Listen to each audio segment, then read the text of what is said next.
కోట్లాది మంది భక్తుల మనోభావాలతో ముడిపడిన తిరుమల లడ్డూ వివాదంపై కీలక నిర్ణయాన్ని వెలువరించింది సుప్రీంకోర్టు. సిబిఐ డైరెక్టర్ పర్యవేక్షణలో ఆ దర్యాప్తు జరగాలని ఆదేశించింది. 5 సభ్యులతో సిట్ను ఏర్పాటు చేయాలన్న ధర్మాసనం దర్యాప్తు అంశంపై పొలిటికల్ డ్రామా జరగకూడదని వార్నింగ్ ఇచ్చింది. తిరుమల లడ్డూలో వాడిన నెయ్యిలో యానిమల్ ఫ్యాట్ కలిసిందంటూ అసత్య ఆరోపణలు చేశారు ఏపీ సీఎం చంద్రబాబు.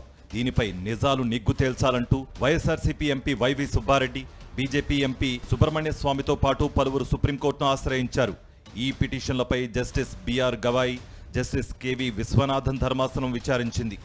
కల్తీ నెయ్యి వ్యవహారంపై స్వతంత్ర దర్యాప్తు సంస్థ ఏర్పాటు చేయాలని వైవి సుబ్బారెడ్డి తరపు న్యాయవాది కపిల్ సిబల్ వాదనలు వినిపించారు. ఎన్డీడీబీ రిపోర్ట్ ప్రకారం నెయ్యిలో ఉన్నది యానిమల్ ఫ్యాట్ కాదని, వెజిటబుల్ ఫ్యాట్ అని వాదించారు. రాష్ట్ర ప్రభుత్వం ఏర్పాటు చేసిన సిట్ విచారణలో నిజానిజాలు బయటకు వచ్చే ఛాన్స్ లేదని సుప్రీంకోర్టు దృష్టికి తీసుకువెళ్లారు. కేంద్ర ప్రభుత్వం తరపున సొలిసిటర్ జనరల్ తుషార్ మెహతా వాదనలు వినిపించారు. ఏపీ ప్రభుత్వం ఏర్పాటు చేసిన సిట్పై ఎలాంటి సందేహాలు లేకపోయినా అదొక్కటే సరిపోదని కోర్టుకు తెలిపారు.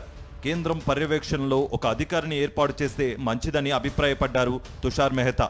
టీటీడీ తరపు సిద్ధార్థ్ లూత్రా సైతం సిట్ విచారణ సరిపోతుందని వాదించారు. తిరుమల శ్రీవారి లడ్డూలో కల్తీ నెయ్యి వాడలేదని టీటీడీ ఈవోనే ప్రకటించిన నేపథ్యంలో కల్తీ జరిగిందని మీరు ఊహించుకుంటున్నారా అని నిలదీసింది సుప్రీంకోర్టు ధర్మాసనం. ఈ కేసును సిబిఐ ఎందుకు పర్యవేక్షించొద్దని అభిప్రాయపడింది.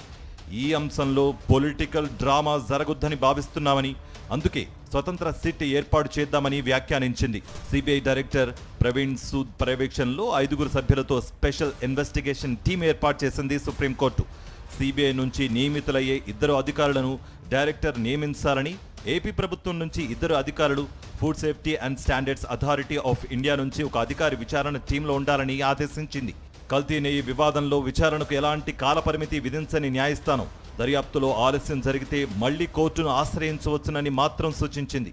Supreme Court has ordered for the independent SIT constituted by 2 from CBI, 2 from State Police and 1 from Food Safety Authority.